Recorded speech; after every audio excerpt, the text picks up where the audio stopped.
ഇത് കിച്ചണിലേക്ക് കയറി വരുവാണ്. കിച്ചണിലേക്ക് കയറി വരുമ്പോൾ ഇവിടെ ഒരു വാഷ് ബേസിൻ വരുന്നുണ്ട്. ആ വാഷ് ബേസിൻ മറയായിട്ട് നമ്മൾ സ്ക്വയർ പ്ലേറ്റിൽ ചെയ്യുന്ന രീതിയിൽ ഒരു പാർട്ടീഷൻ പോലെ ചെയ്യുന്നു.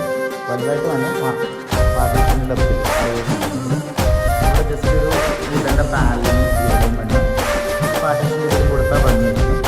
അവിടെ ഇങ്ങോട്ട് കയറി വരുമ്പോൾ ഇവിടെ ഫസ്റ്റ് ഡോള് കൊടുക്കാം.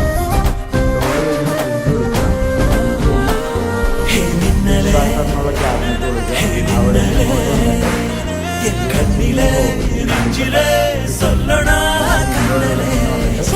ഈ ഓളിൻ്റെ പകുതി അവിടെ ഒരു ബ്രേക്ക്ഫാസ്റ്റ്